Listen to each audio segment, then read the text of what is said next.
Holanda e os Países Baixos. Embora ambos os termos sejam usados para descrever essa região, eles na verdade se referem a coisas distintas. Países Baixos é o nome oficial do país, que é composto por 12 províncias. Já a Holanda se refere especificamente a duas dessas províncias, chamadas Holanda do Norte e Holanda do Sul.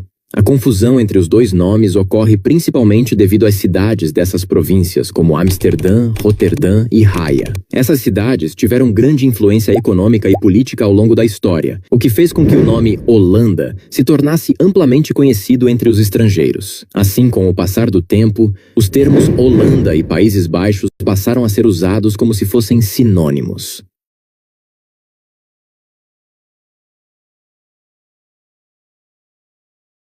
A maioria das pessoas não sabe qual é a diferença entre a Holanda e os Países Baixos.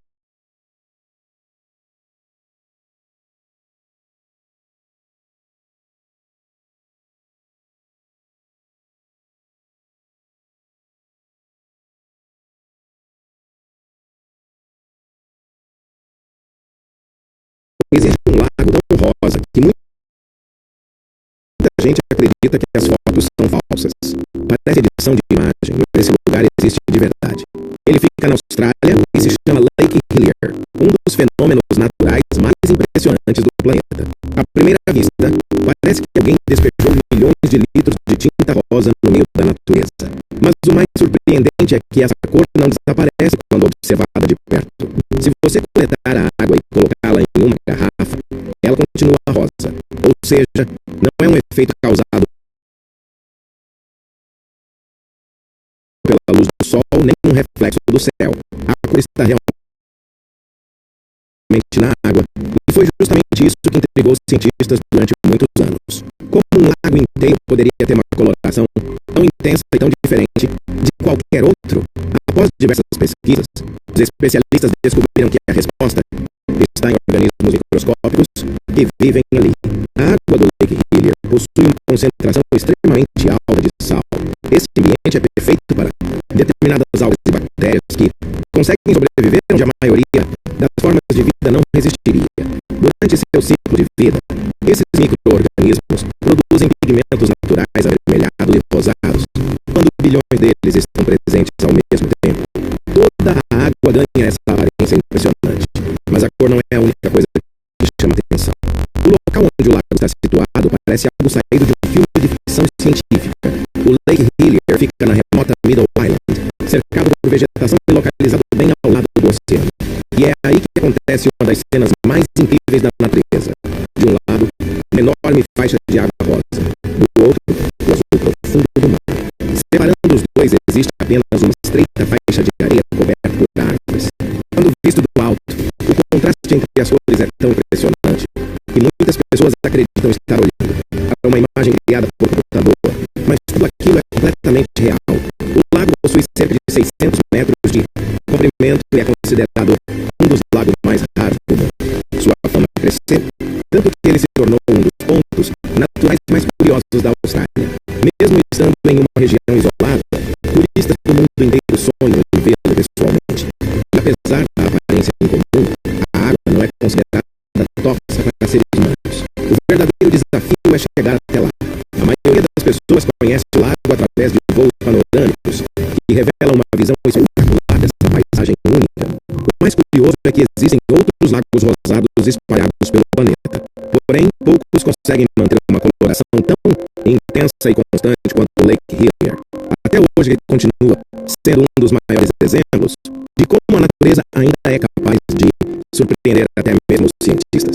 Um lago completamente rosa escondido em uma ilha remota, cercado pelo oceano e real em cada detalhe. Compartilha e segue o Dr. Tonico.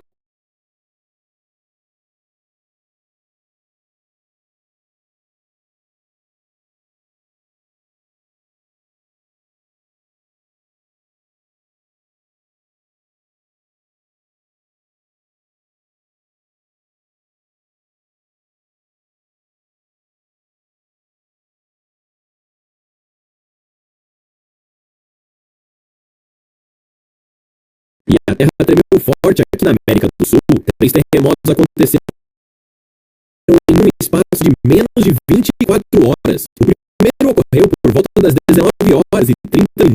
Um tremor com cerca de 7,2 graus na escala Richter. O epicentro foi na costa de Morón, fazendo com que estruturas balançassem por toda a região norte venezuelana. Um pouco depois, um abalo de magnitude 7,5 atingiu a superfície perto da cidade de El Guayabo. Este segundo sismo consecutivo destruiu prédios residenciais e causou dezenas de mortes em Caracas. E o terceiro, no outro lado do mundo, no Japão, com cerca de 7,2 graus e epicentro na costa de Iwate, gerou pânico e paralisou os trens-bala. O tremor aqui na Venezuela foi tão forte que foi sentido até mesmo no Brasil. Os estados do Amazonas, Roraima, Pará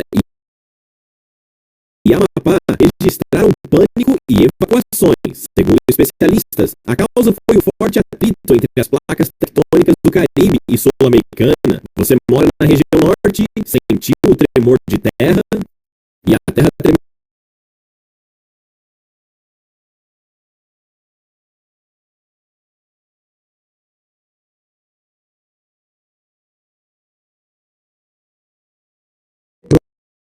Provavelmente você já conhece o Mar da Galileia, um dos corpos d'água mais famosos do mundo por sua importância geográfica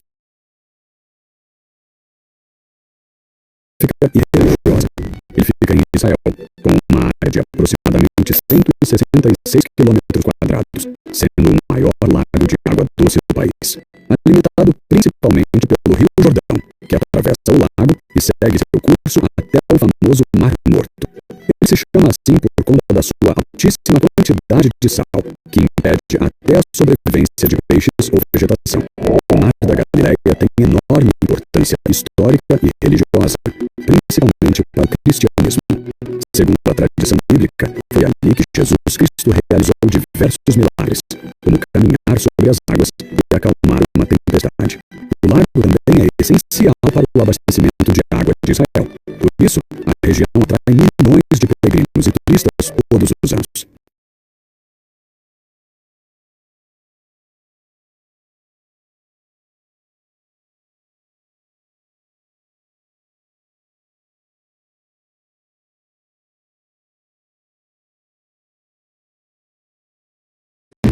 Porque São Paulo entrou em guerra contra os demais estados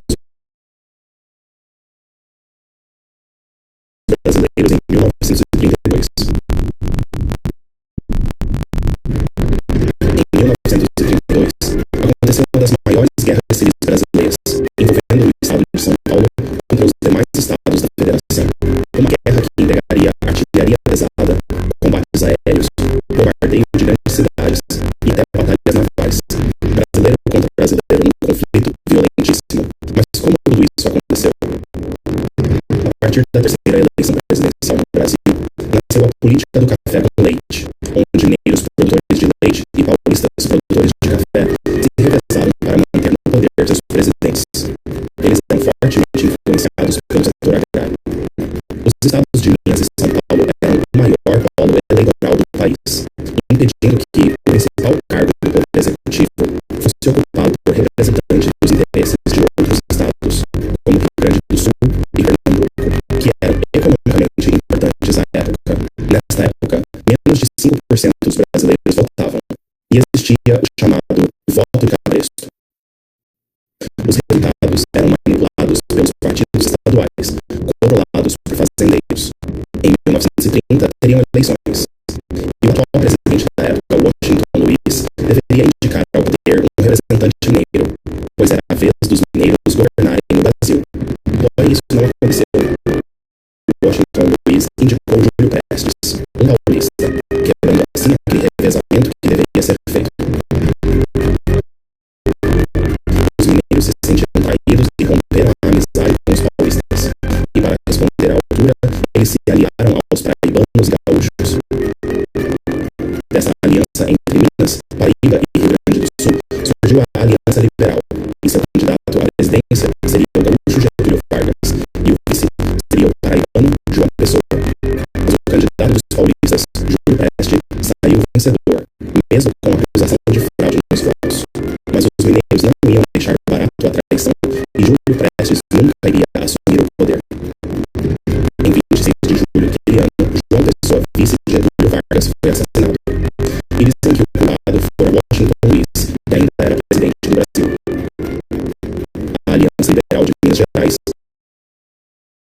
Rio Grande do Sul e Paraíba começava a convencer os militares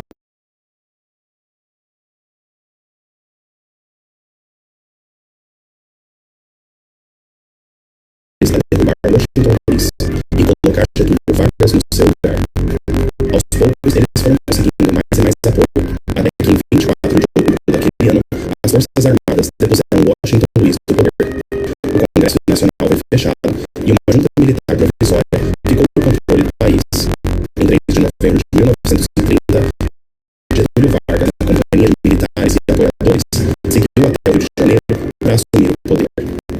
Após se passar 2 anos do golpe, as oligarquias paulistas se sentiam prejudicadas, pois não controlavam mais as decisões nos meios federais.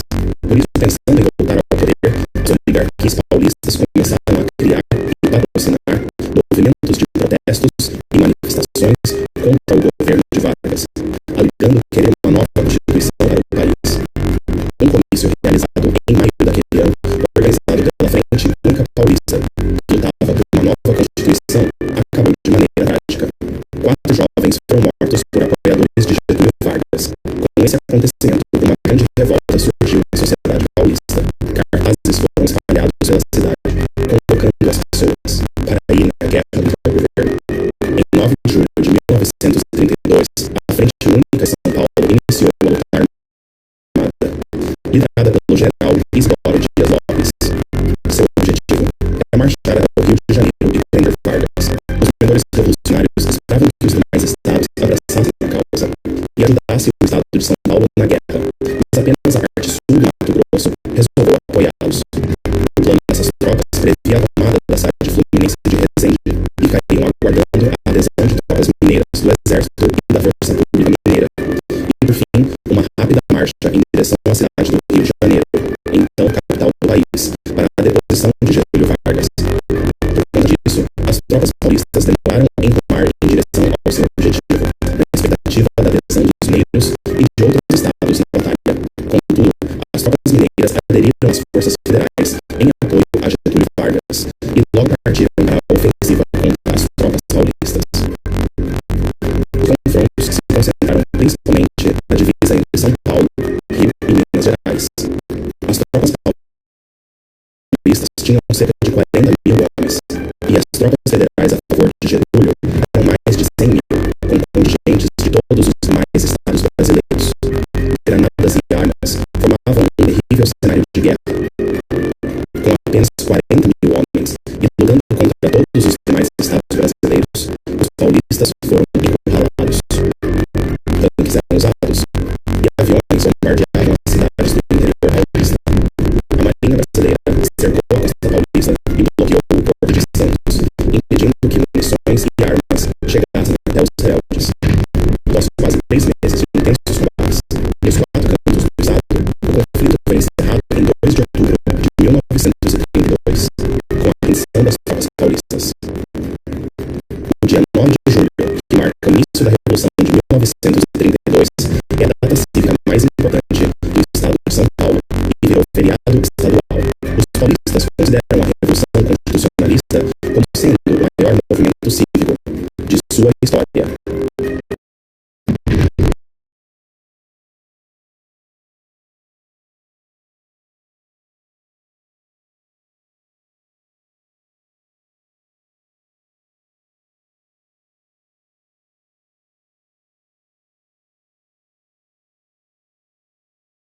Este lago é literalmente um abismo. Não é à toa que é considerado o lago mais profundo do mundo. O Lago Baikal é um grande lago de fenda que está localizado na Rússia, com cerca de 31.700 quilômetros quadrados de área, um pouco maior que a Bélgica, sendo ele o 7º maior lago do mundo em área de superfície. No entanto, o seu destaque é na sua profundidade, atingindo 1.642 metros de profundidade máxima, verdadeiramente um abismo oculto no meio do continente asiático. Este lago é literalmente um abismo. Não é à toa que é considerado o lago mais profundo do mundo.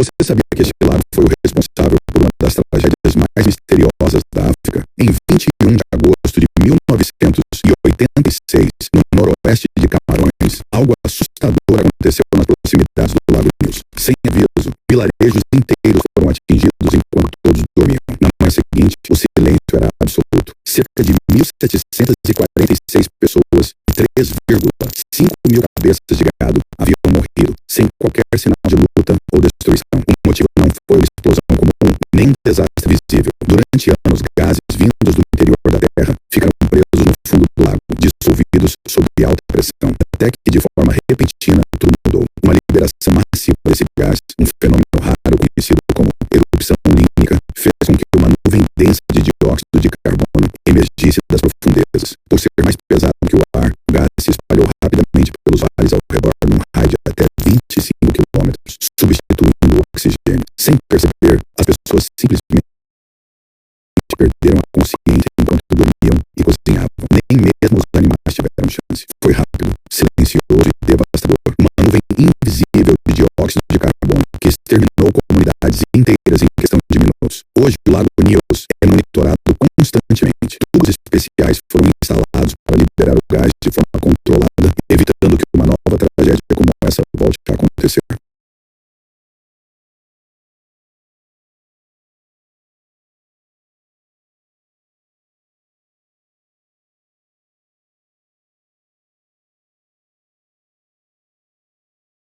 Você sabia que o rio Tietê é um dos rios mais peculiares do mundo? Ao contrário da grande maioria dos rios do Brasil, ele simplesmente se recusa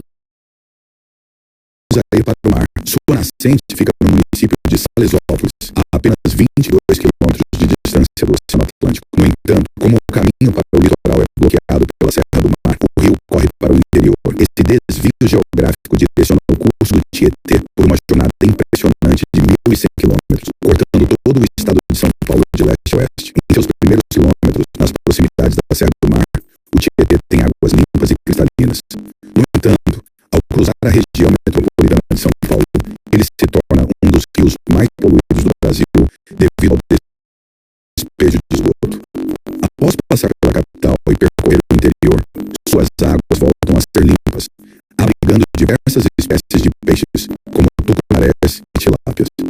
O Tietê termina sua jornada desaguando na barragem da usina hidrelétrica de Jupiá, no Rio Paraná. Você sabia que o rio Tietê é um dos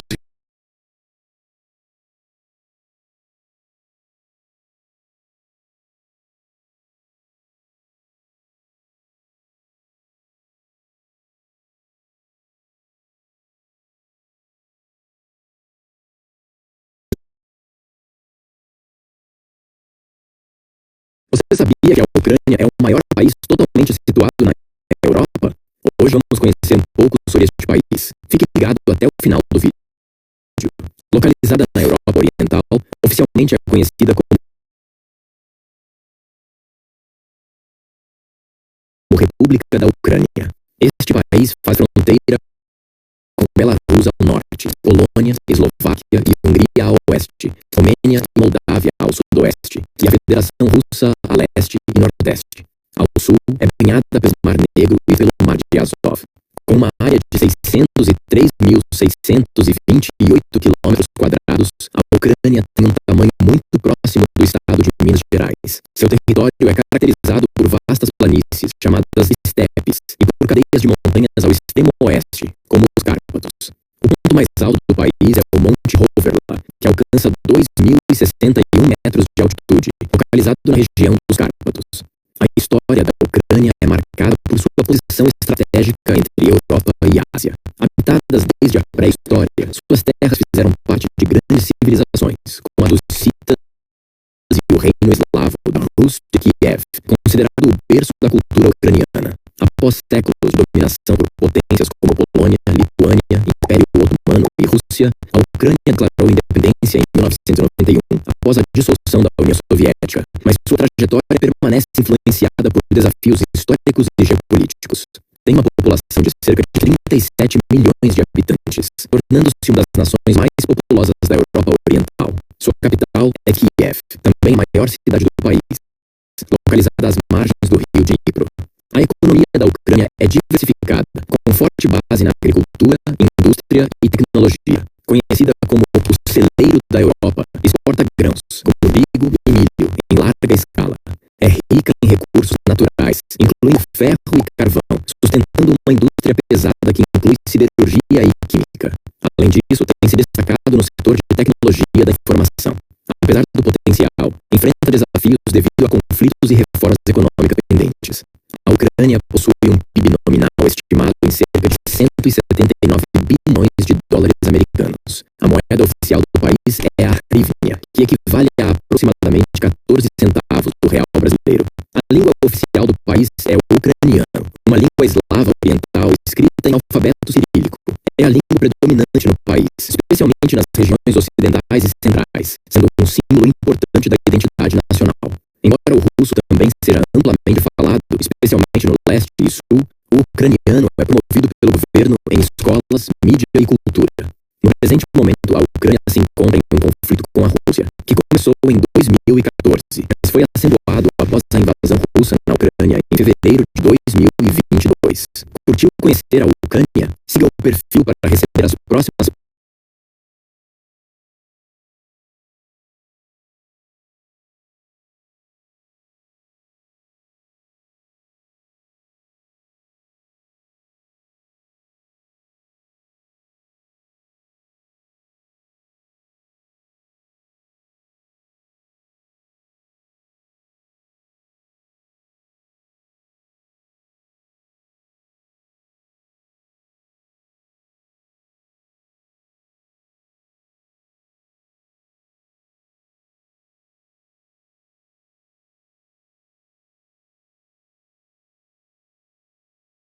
Passe a Terra um pouco mais do Sol. Nosso planeta fica entre Vênus e Marte, mas vamos mudar um pouco essas distâncias para ver o que ocorre com a Terra. Vamos começar mudando somente um pouco, de 0,9 para 1,2 unidades astronômicas. Com essa mudança, a Terra vai para mais perto de Marte. É possível perceber que o gelo se espalhou um pouco mais nos polos, mas ainda é pouca coisa. Coloquei a Terra ainda mais longe do Sol, agora a 1,5 unidades astronômicas. Desse modo, nosso planeta estava bem mais perto da órbita de Marte. Aqui as coisas já ficaram mais frias. Metade dos Estados Unidos e uma boa parte do México estavam congelados. Até na África já era possível verificar algumas formações de gelo, mas as coisas ficaram muito feias quando eu coloquei a Terra entre Saturno e Urano. Nesse momento nós estávamos muito longe de casa. Infelizmente nosso planeta congelou por completo.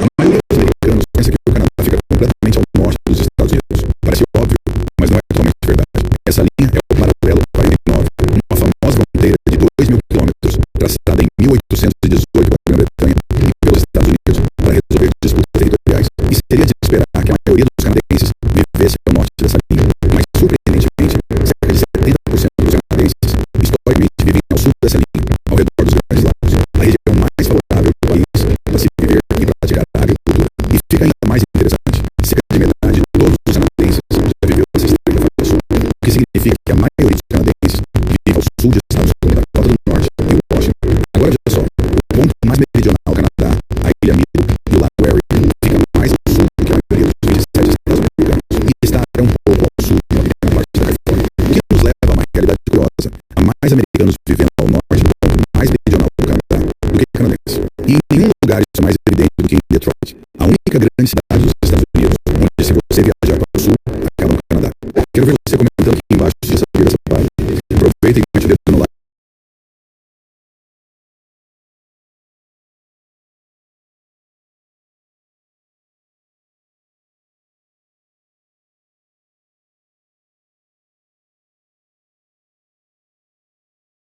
Imagine um país grande como 4 vezes a Itália. É o Peru.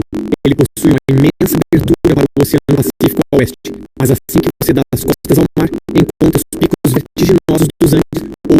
imensidão da selva amazônica. É um pouco como ter 3 países diferentes em um só. Faz fronteira com 5 países vizinhos, o Equador e a Colômbia ao norte, o Brasil e a Bolívia ao leste e o Chile ao sul. Uma posição estratégica que faz dele o coração pulsante da América do Sul. Cerca de 34 milhões de habitantes vivem lá hoje, tendo como capital Lima. Aliás, é aqui que vive mais de 1/3 da população do país, ou seja, mais do que a população da Suíça. Mas o que torna o Peru realmente único é seu legado de civilizações lendárias, com os incas no topo da lista e sua cidade misteriosa de Machu Picchu. O espanhol é o idioma principal, mas o país também reconhece dezenas de línguas ancestrais, como o Quichua ou o Aymara. É aqui que nasce o Amazonas, o rio mais longo do mundo, e é lá que se encontra o Lago Titicaca, o lago navegável mais alto do planeta. Já que disse para você se inscrever. Caso contrário, você terá que escalar o equivalente a 22 vezes a Torre Eiffel com uma alpaca às costas e sem tênis. Imagine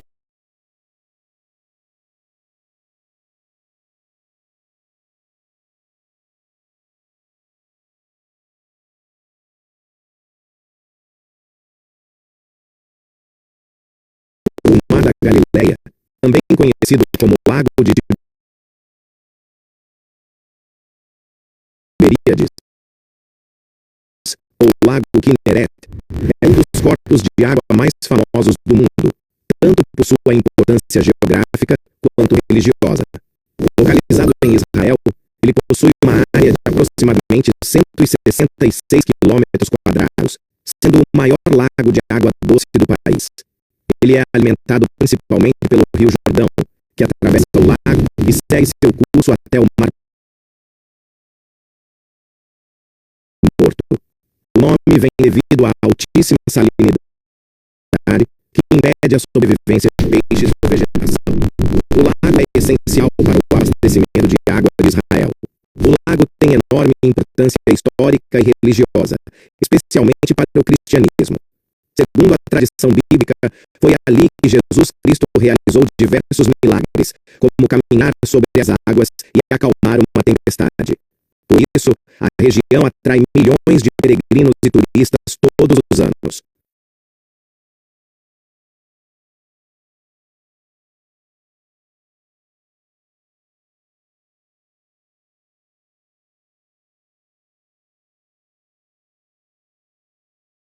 Vou te explicar em 1 minuto o sistema político e econômico brasileiro. Seu Salib, você tem 2 vacas, mas está no ano que você deu uma delas ao seu município. O comunismo, você tem 2 vacas, o Estado vende essas vacas e te entrega o leite. Fascismo, você tem 2 vacas, o Estado toma as 2 e te vende o leite. O nazismo, eles tomam as suas 2 vacas e eles te fuzilam. Capitalismo, você tem 2 vacas, vende uma, compra um boi, o seu rebanho cresce, a economia cresce junto. Esquerdista, você tem 2 vacas, você come as 2 com todos os seus amigos, você fica sem vaca, você depende do governo e a culpa é Bolsonaro.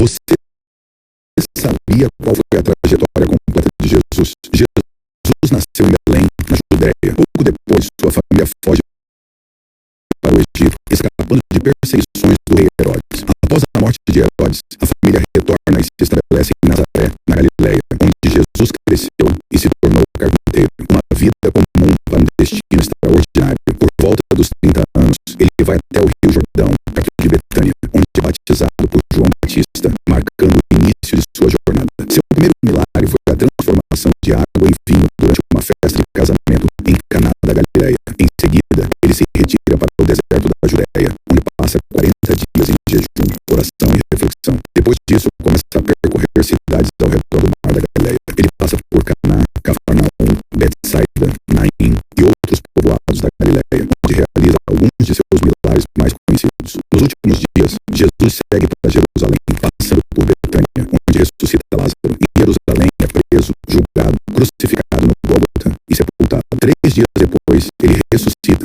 e aparece entre Jerusalém e a Galileia. Você sabia qual foi a trajetória completa de Jesus? Jesus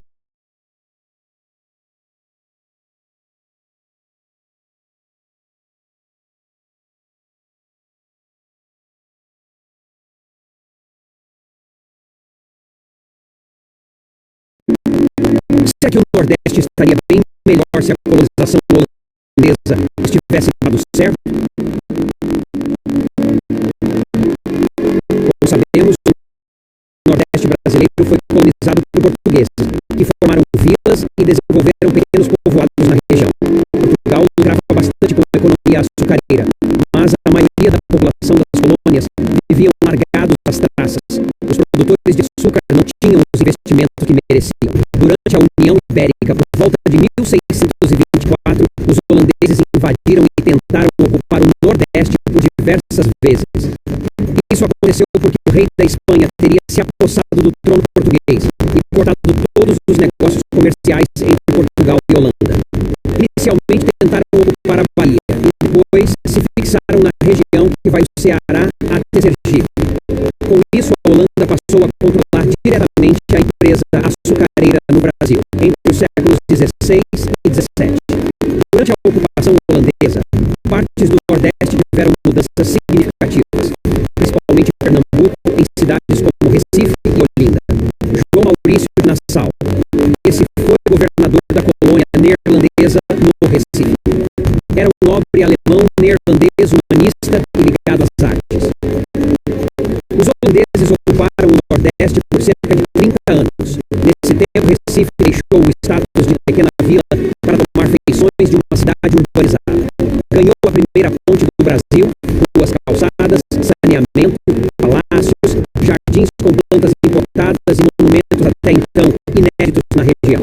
Além disso, eram comuns festas para senhores de engenho e eventos para a população, dinamizando a vida cultural. Maurício de Nassau, por sua afeição à ciência e à cultura e por iniciativa pessoal, também instalou o primeiro observatório astronômico das Américas, além de trazer cientistas para estudar a fauna, a flora e a população local, e também pintores do primeiro escalão da Europa, como Franz Post, Albert Eckhout e Georg Markgraf.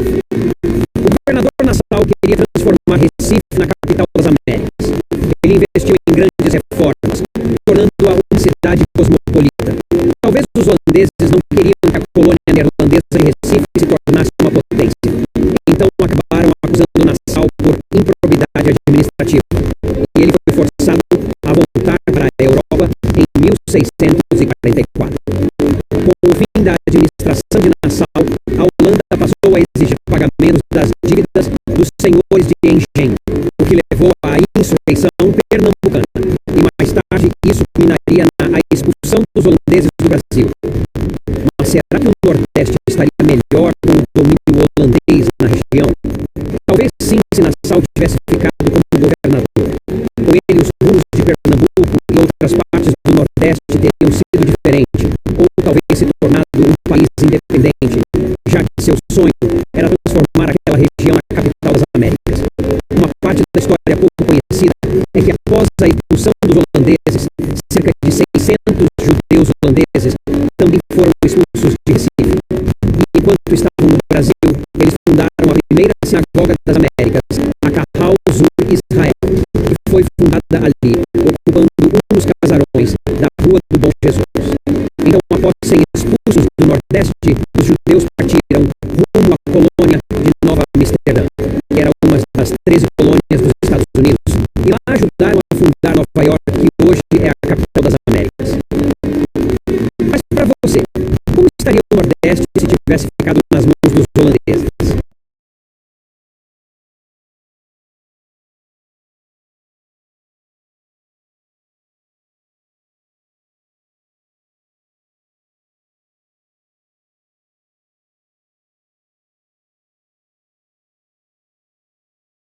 Essa cidade brasileira está literalmente em dois hemisférios. Essa é Macapá, a única capital do Brasil cortada pela linha do Equador, a linha imaginária que divide a terra entre norte e sul. Ou seja, em alguns pontos da cidade, você pode literalmente colocar um pé em cada hemisfério. O lugar mais famoso a fazer isso é o Marco Zero do Equador, um monumento que marca exatamente onde passa essa divisão do planeta. E não para por aí. Macapá tem até um estádio de futebol, o Zerão, onde a linha do meio de campo é a própria linha do Equador. Cada time joga em um hemisfério diferente. Além disso, Macapá também é a única capital brasileira banhada pelo rio Amazonas. É considerada a mais isolada do país. Esse isolamento ocorre porque não há rodovias que a liguem ao restante do Brasil. Ou seja, para chegar lá, só de avião ou de balsa. E tem mais. 2 vezes por ano acontece o fenômeno chamado equinócio, quando o Sol se alinha perfeitamente à linha do Equador, brilhando igualmente em ambos os hemisférios com a mesma intensidade. Nesse período,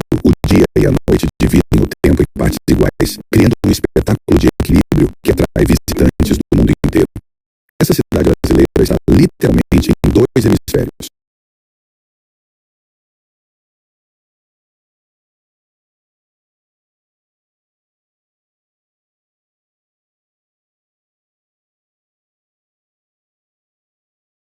Nova York não é uma cidade, é 5 cidades em uma. A maioria das pessoas acha que Nova York é Manhattan, mas a verdade é que a cidade tem 5 distritos completamente diferentes: Manhattan, Brooklyn, Queens, Bronx e Staten Island. Eles só se uniram oficialmente em 1898, quando esses 5 condados foram consolidados em uma única cidade. Antes disso, Manhattan era basicamente Nova York sozinha. Manhattan é o distrito mais famoso e o menor em área.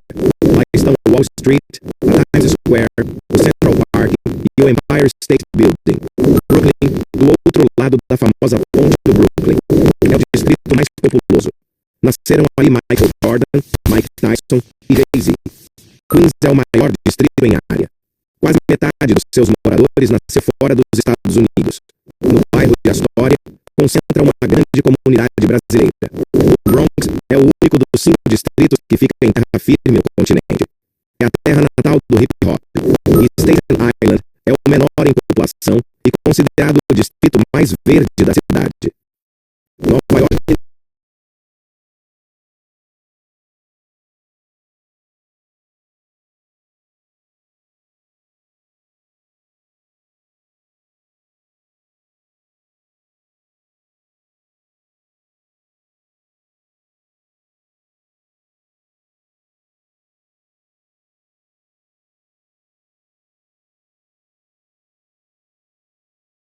Em um ano, cerca de 365 dias, o planeta Terra orbita o Sol em uma elipse completa. O percurso total que o nosso planeta realiza esse movimento de translação corresponde a aproximadamente 940 milhões de quilômetros rodados no espaço sideral. Essa incrível jornada ocorre a uma velocidade média espantosa de cerca de 30 quilômetros por segundo, mantendo o equilíbrio perfeito do nosso sistema solar. E nesse mesmo período de um ano de cerca de 365 dias, a Lua orbita o planeta Terra. O nosso satélite natural realiza esse movimento ao mesmo tempo em que também orbita o Sol, acompanhando a Terra em sua própria viagem espacial. Neste exato intervalo temporal, a Lua completa cerca de 13 órbitas de translação ao redor do planeta Terra, mais precisamente 12,37 revoluções siderais. Esse ciclo lunar contínuo influencia diretamente as marés e os meses do nosso calendário atual. Em um ano, cerca de 365 dias,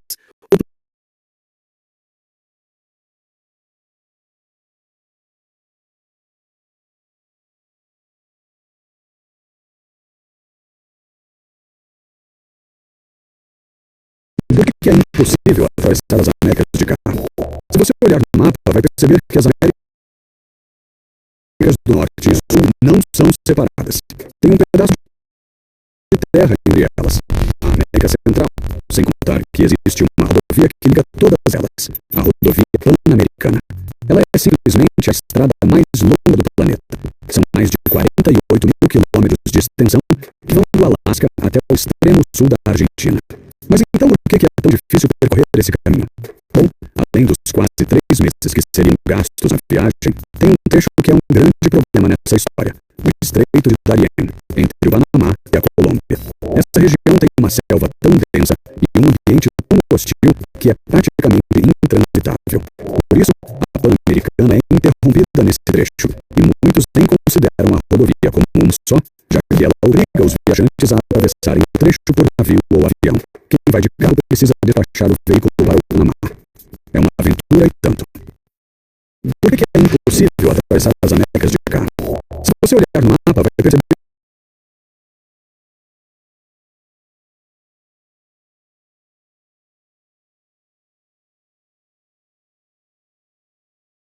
planeta Júpiter não tem chão, não tem superfície.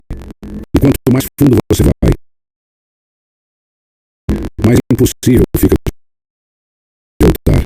E olha só, o gás que você respira agora, aqui na Terra, dentro de Júpiter, vira metal líquido. Isso não é ficção científica, isso é real. Agora pensa comigo. A gente olha para Júpiter no céu e vê uma bolinha brilhante, quase pacífica.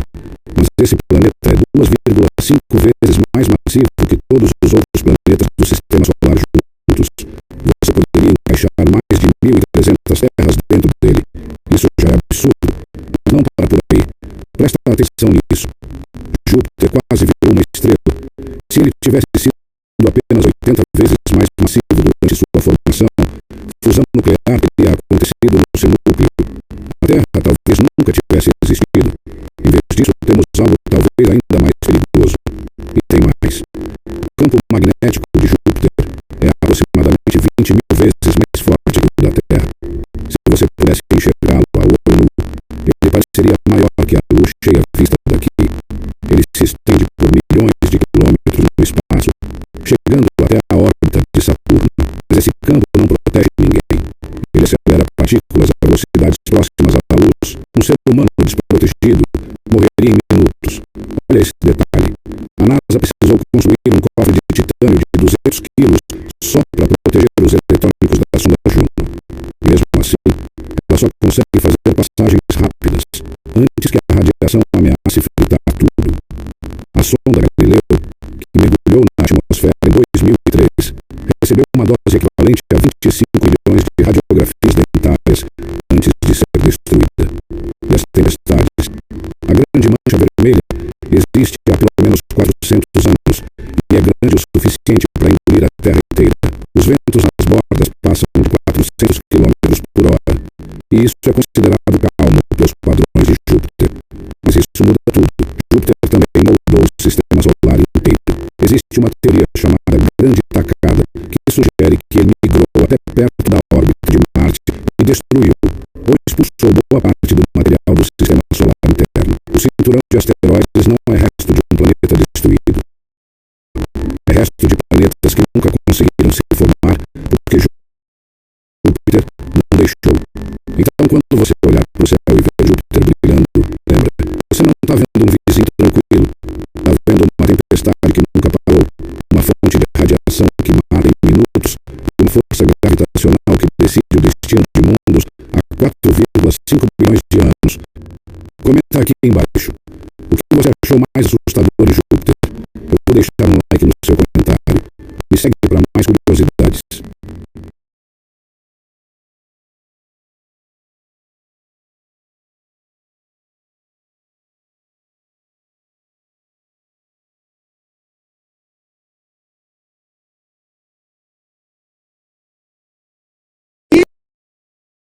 Esse é o Paraguai.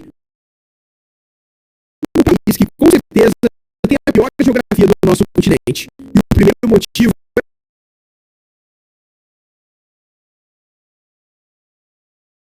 o mais simples de todos. O país é uma grande planície. O ponto mais alto do país não chega nem aos 1.000 metros. Isso é tão pouco se comparado aos seus vizinhos, que têm cordilheiras muito maiores. O bioma do país é composto em maioria pelo Chaco Paraguaio. É uma área semiárida, com vegetação de savana, florestas secas e áreas pantanosas. Outra parte é bioma de cerrado também seco. O Pantanal é extremamente úmido e alagadiço, e o restante são planícies de Mata Atlântica. Ou seja, o Paraguai inteiro é uma planície. E isso prejudicou e muito o Paraguai durante a sua história. Em 1932, os bolivianos invadiram a região do Chaco Boreal, ao norte do Paraguai. A Bolívia, sem saída para o mar desde a Guerra do Pacífico, buscava um acesso fluvial ao Atlântico via o rio Paraguai. Acreditava-se que havia petróleo no Chaco Boreal. O Paraguai já ocupava o território com pequenos fortes e comunidades indígenas, mas pelas características de planície do terreno, invadiram o Paraguai facilmente. A guerra durou anos. No final, pela facilidade de locomoção sobre as planícies, no fim a Bolívia perdeu territórios com os quais o Paraguai ficou. Mas não adiantou muito. Hoje o Chaco ocupa cerca de 60% do território paraguaio. Mas de fato, a quantidade de pessoas que vivem na região é pequena em relação ao tamanho do território. Dos 7 milhões de habitantes do Paraguai, apenas 400 mil vivem no Chaco. Isso quer dizer que este país está parcialmente vazio. O Chaco paraguaio é habitado por grande parte da população devido ao clima extremo, com calor intenso e longos períodos de seca. A região tem vegetação hostil, pouca água disponível e solo de baixa fertilidade. Para você ter uma ideia do isolamento, Filadélfia, a maior cidade do Chaco, está a 400 quilômetros da capital Assunção, que já é isolada do restante da América do Sul. Da principal cidade mais perto da Argentina, está a 500 quilômetros. Da capital da Bolívia, Santa Cruz de la Sierra, a quase 600 quilômetros.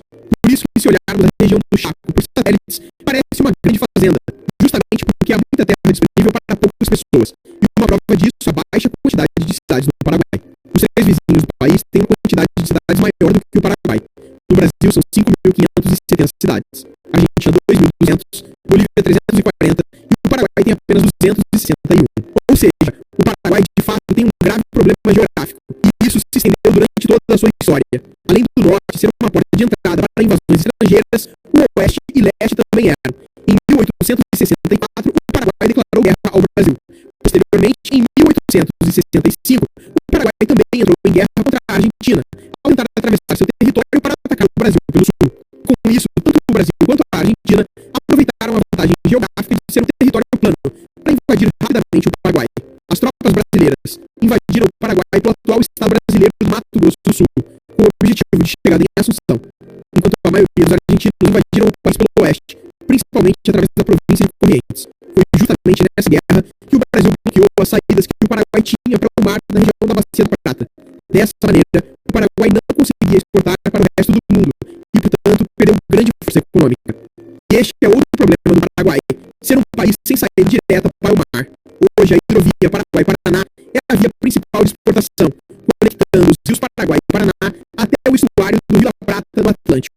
Aproximadamente 90% da frota fluvial usada na hidrovia navega sob bandeira paraguaia. E durante a guerra, o Paraguai perdeu esse acesso, e essa é uma das maiores fraquezas do país. Depender de um rio para exportar bilhões de dólares deixa o Paraguai muito frágil perante os seus vizinhos, e tem que pensar muito mais antes de fazer qualquer movimento geopolítico. Esse é o mapa de todos os países sem litoral do mundo. Perceba que nenhum é uma potência global. Isso porque grandes potências, como as 10 maiores economias do mundo, precisam ter autoridade sobre o oceano ao seu redor para chegar nesse nível. E isso não pode acontecer no Paraguai. Para além disso, países sem saída para o mar, na média, são ligeiramente mais pobres, enquanto o PIB per capita de países com saída direta para o mar é de 10.251 dólares, os sem saída tem 7.368 dólares. Ironicamente, o Paraguai enfrenta outro problema geográfico único, ser um dos maiores produtores de energia hidrelétrica do mundo, mas não conseguir usar essa vantagem de forma independente. O país possui duas das maiores usinas hidrelétricas da América do Sul, Itaipu, construída em parceria com o Brasil no Rio Paraná, e a Ciretá, desenvolvida com a Argentina no mesmo rio. Para você ter uma ideia da capacidade, Itaipu sozinha produz energia suficiente para abastecer todo o Paraguai 90 vezes. Mas essa aparente vantagem se transforma em fraqueza devido à geografia do país. O Paraguai é uma planície sem quedas d'água significativas em seu território. Essas usinas só puderam ser construídas nas fronteiras, em rios compartilhados. Isso significa que o país depende completamente de seus vizinhos para transmitir e comercializar seu principal recurso. O Brasil compra energia paraguaia a preços muito abaixo do mercado internacional, aproveitando-se da dependência geográfica paraguaia. A Argentina faz o mesmo com a Ciretá. O Paraguai não pode vender sua energia para outros países porque não tem infraestrutura própria e, portanto, depende de contratos firmados há décadas atrás. A geografia plana, que facilita invasões, também cria outros problemas para o desenvolvimento paraguaio. O país possui apenas duas rodovias principais que o conectam efetivamente aos vizinhos, e ambas enfrentam problemas geográficos constantes. A Ruta 9, principal conexão com o Brasil e a Argentina, atravessa áreas de planície que se transformam em pântanos durante a época das chuvas. Trechos inteiros ficam intransitáveis por semanas, isolando completamente o país e interrompendo o comércio exterior. Como não há rotas alternativas devido à geografia uniforme, qualquer problema nessa estrada afeta toda a economia nacional. A Transchaco, única estrada que conecta Assunção ao Chaco, enfrenta problemas opostos, mas igualmente severos. Durante a estação seca, tempestades de areia tornam a visibilidade nula. Na época das chuvas, o solo argiloso se torna uma massa intransitável. Para você ter uma ideia, caminhões frequentemente ficam atolados por dias, vendo filas quilométricas no meio do nada. Essa dependência de poucas vias de transporte aumenta drasticamente os custos logísticos paraguaios. Enquanto países andinos podem explorar turismo de montanha e mineração, e países costeiros desenvolvem turismo de praia e portos, o Paraguai não oferece atrações geográficas significativas. O país recebe menos de 2 milhões de turistas por ano, comparado aos 6 milhões que visitam o Uruguai tamanho similar, mas com o litoral atlântico. Para você ter uma ideia, 40% da economia paraguaia ainda depende de agropecuária, um dos percentuais mais altos da América do Sul. Isso acontece porque a geografia plana só permite esse tipo de atividade em larga escala. Outros países sem litoral conseguiram superar essa desvantagem geográfica, mas o Paraguai enfrenta a combinação perfeita de problemas. A Suíça, por exemplo, também não tem saída para o mar, mas suas montanhas atraem milhões de turistas e oferecem recursos hídricos para a energia. O país desenvolveu uma economia baseada em serviços financeiros e manufatura de alta tecnologia. O Paraguai, em contraste, não possui montanhas para turismo, não tem quedas d'água próprias para a energia independente e sua planície não oferece recursos minerais valiosos. É geograficamente limitado em todas as direções. Mesmo comparado ao Uruguai, país de tamanho semelhante na região, a diferença é gritante. O Uruguai tem litoral atlântico, o que permitiu desenvolvimento portuário, turismo costeiro e integração comercial independente. Hoje, o PIB per capita uruguaio é 3 vezes maior que o paraguaio. A Bolívia, outro vizinho sem litoral, pelo menos possui a cordilheira dos Andes com recursos minerais valiosos como lítio e gás natural. Suas montanhas, embora criem dificuldades logísticas, oferecem recursos que o Paraguai simplesmente não tem. Dessa forma, a geografia não apenas deu ao Paraguai a pior posição estratégica da América do Sul, mas também limitou permanentemente suas opções de desenvolvimento futuro. O país está condenado a permanecer à sombra de seus vizinhos, refém de uma geografia que oferece apenas planícies vulneráveis.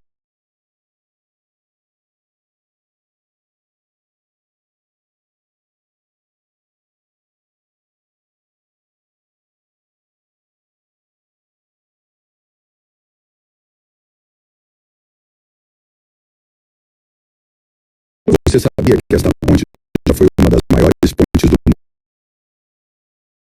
Sua construção foi iniciada em 1969 e a obra durou cerca de 5 anos, resultando em sua inauguração no dia 4 de março de 1974. Para erguer essa estrutura monumental, os números impressionam. Foram utilizados mais de 560 mil metros cúbicos de concreto e o esforço de 10 mil trabalhadores. Na época de sua entrega, ela foi considerada a segunda maior ponte do mundo sobre águas e atualmente segue como a segunda ponte mais extensa da América Latina. A construção da ponte custou cerca de 674 milhões de dólares americanos na época. Estimativas atuais indicam que uma obra similar hoje custaria mais de 40 bilhões de reais, devido ao aumento dos custos de materiais como aço e normas ambientais. A ponte atravessa a Baía de Guanabara, conectando os municípios do Rio de Janeiro e de Niterói, com 13.290 metros de comprimento e 72 metros de altura, para permitir a passagem de centenas de navios que entram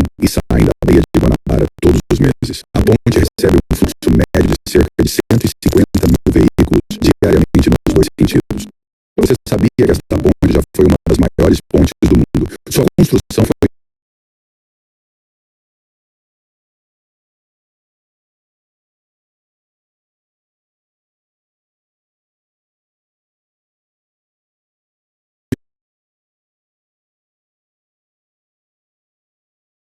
em 1945 dividiram o país em dois, virando Coreia do Norte e Coreia do Sul, com mesma língua, mesma religião e mesma história.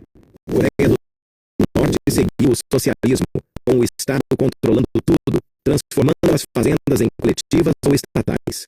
No Sul, seguiu o capitalismo, com suas propriedades privadas e abertura de comércio.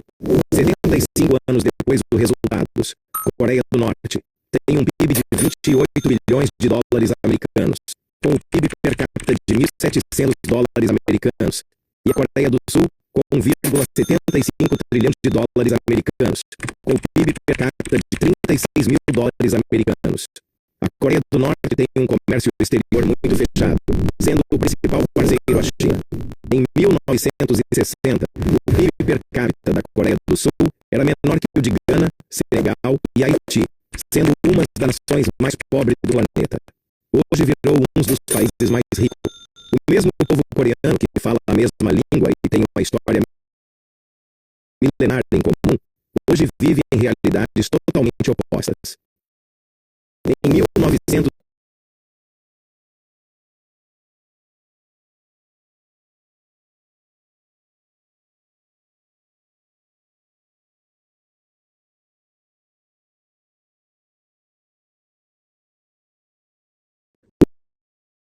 o trem que poderia conectar as três do Sul em menos de 3 horas.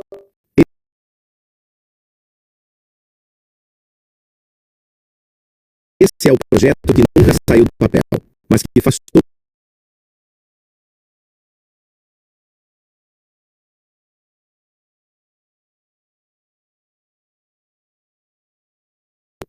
Hoje, fazer esse trajeto de carro leva 10 horas. Um trem-bala operando a 300 km por hora cobriria essa mesma distância em aproximadamente 2 horas e meia. A viagem de Curitiba a Florianópolis, que hoje leva mais de 4 horas de carro, seria feita em cerca de 1 hora. Só as 3 regiões metropolitanas reúnem mais de 9 milhões de pessoas.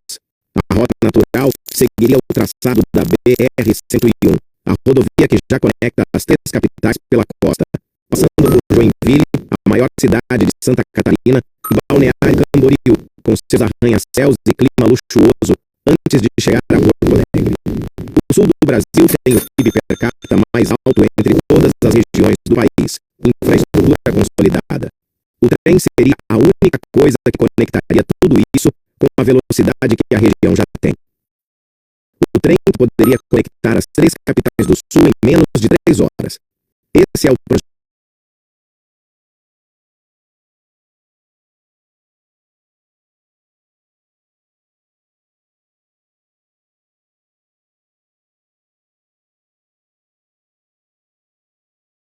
Portugal só chegou ao Brasil porque odiava os muçulmanos. Durante 5 séculos, Portugal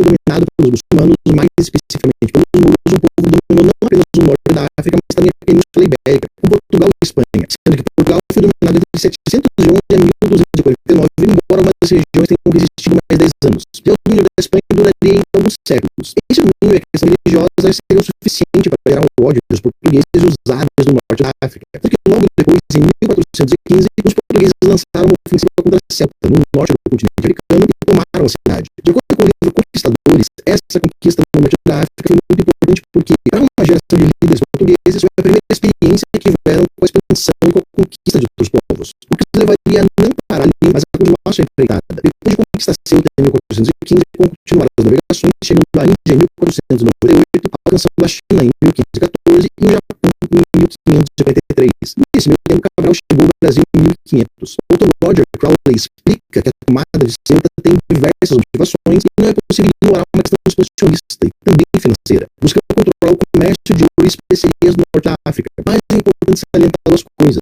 Primeiro, que esse foi a primeira iniciativa portuguesa como conquistadores e a partir daí não pararam, o Brasil ficou no seu caminho. E segundo, novamente, de acordo com o autor, apesar dessas diversas motivações portuguesas, o ódio religioso dos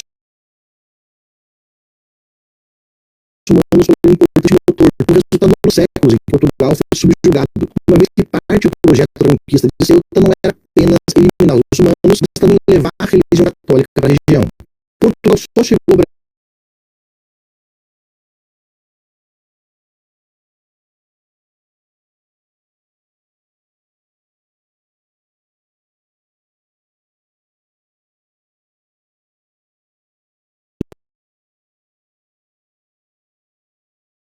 Você sabe por que o Rio São Francisco tem esse nome? O Rio São Francisco é o 4º maior rio do Brasil. Sua nascente fica no estado de Minas Gerais, na Serra da Canastra, e segue passando pela Bahia e Pernambuco, e deságua no Oceano Atlântico na divisa entre Sergipe e Alagoas. Nesse percurso de 2.863 quilômetros, ele passa por 521 municípios. A origem do seu nome remonta ao ano de 1501, quando foi avistado por europeus pela primeira vez, sendo aquele dia dedicado a São Francisco de Assis. Assim, o rio foi batizado em sua homenagem. Você sabe por que o rio São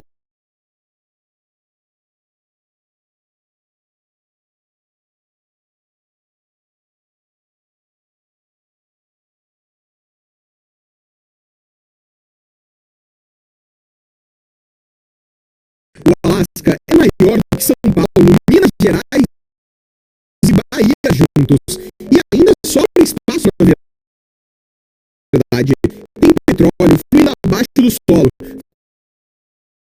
florestas sem fim, e o governo ainda te paga para morar lá. Então, por que as pessoas estão abandonando o estado há mais de uma década seguida? É isso que vamos entender nesse vídeo. A primeira coisa que você deve analisar é o tamanho. Com mais de 1,5 milhão de quilômetros quadrados, é mais que o dobro do segundo maior estado americano, o Texas. Mas esse tamanho é justamente o problema. Essa escala cria distâncias impossíveis.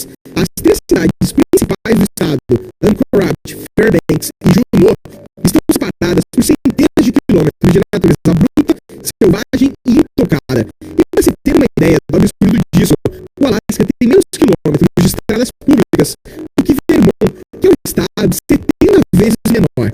Muitos moradores, inclusive, usam pequenos aviões que fazem o papel de carros para atravessar grandes distâncias. E o tamanho é só o começo. Talvez o verdadeiro desafio está escrito na própria paisagem. O relevo do Alasca é uma geologia impressionante. A cordilheira do Alasca atravessa o interior do estado com um arco imenso de rocha e gelo. E ali também está o ponto mais alto de toda a América. Essas montanhas não são só cenário. Elas aprisionam o ar frio, bloqueiam a umidade e tornam o deslocamento entre a costa e o interior um desafio gigantesco. E pior, quando o terreno não está erguido em picos, ele está congelado. Grande parte do norte e oeste do estado é tundra, uma extensão sem árvores sustentada pelo permafrost, que é uma camada de solo que permanece congelada o ano todo. E construir sobre esse terreno é como tentar erguer uma casa sobre um bloco de gelo que está sempre tentando derreter. As estruturas afundam, as estradas racham e as árvores se inclinam em ângulos absurdos, formando o que os moradores chamam de florestas bêbadas. E a agricultura, portanto, é praticamente impossível. Agora, se o solo já é hostil, o clima é ainda mais implacável e os números estão aí para provar isso. A temperatura mais baixa já registrada no Alasca foi 62 graus negativos em Prospect Creek, em janeiro de 1971. Em Fairbanks, no coração do estado, as temperaturas caem regularmente para menos 40 ou abaixo disso durante o inverno. E isso não é uma onda de frio passageira. Janeiro é o mês mais frio no Alasca e entrar do lado de fora com 35 graus ou menos pode dar um choque térmico, o tipo de frio que dificulta até respirar normalmente. Mas talvez mais difícil ainda do que o frio seja a escuridão. Por conta da latitude elevada da região, em pleno inverno, algumas comunidades do Alasca recebem apenas 25% ou ainda menos da luz do dia que teriam no verão. Na cidade de Yukon, a mais ao norte dos Estados Unidos, o sol não nasce por cerca de 65 dias seguidos no inverno. E essa escuridão tem consequências reais e documentadas na saúde da população. O Alasca tem a menor taxa de transtorno afetivo sazonal. Um estudo com 283 moradores encontrou 9% de diagnóstico para TAS. E as pesquisas mostram que os alasquianos têm 10 vezes mais chances de serem afetados do que pessoas que vivem fora do estado. Calcula-se, portanto, que pelo menos 1/3 dos moradores de Anchorage não conseguem manter o mesmo nível de desempenho no trabalho durante o inverno em comparação com o verão. Com a escuridão prolongada, o consumo de álcool e drogas sobe consideravelmente e o isolamento potencializa tudo isso, especialmente em comunidades fora das grandes cidades ou de malhas ferroviárias. No verão acontece o extremo oposto, o famoso sol da meia-noite.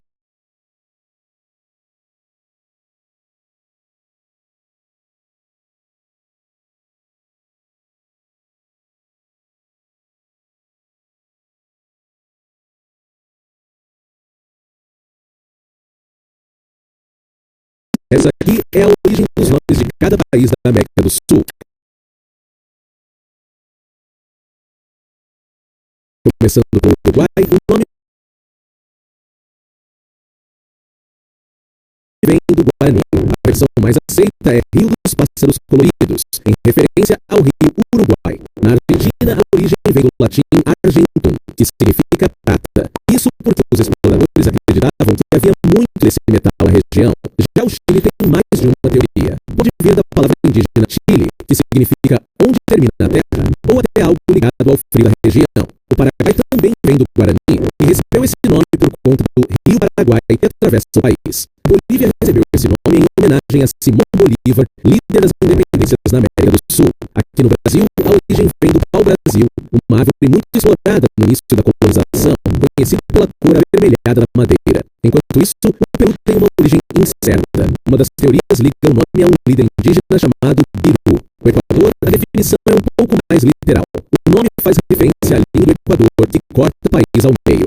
Já a Colômbia foi nomeada em homenagem a Cristóvão Colombo, um explorador que chegou à América em 1492. A Venezuela significa Pequena Veneza, por causa das casas sobre a água que lembravam a cidade italiana. Já Guiana vem de um termo indígena que significa terra de muitas águas, por causa da quantidade de rios encontrados em seu território. E por fim, o Suriname também tem origem indígena, vindo do nome de povos que já viviam na região antes da chegada dos europeus. Agora me diz, teve algum nome que te surpreendeu?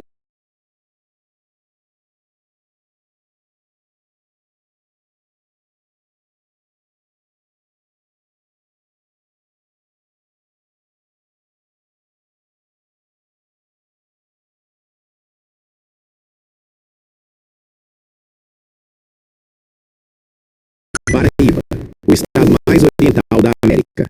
Faz divisa com Rio Grande do Norte, Ceará e Pernambuco.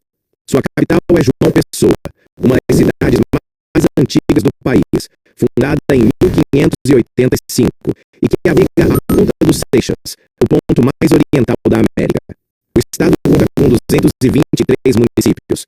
Suas maiores cidades são João Pessoa, Campina Grande, Santa Rita, Patos e Bahia, com uma população de um pouco mais de 4 milhões de habitantes. No litoral, as praias são o grande atrativo, como Tambaú, Cabo Branco e Manaíra. A cidade de Campina Grande, no Agreste, é mundialmente conhecida por sediar o maior São João do mundo. A festa, que dura 30 dias e atrai turistas de todo o país, prometendo intensas festividades juninas com forró, gastronomia e cultura nordestina. A cultura paraibana é rica e diversa, como também a festa do Bode Rei, em Calaceiras, celebra a cultura do Cariri com comidas típicas e shows.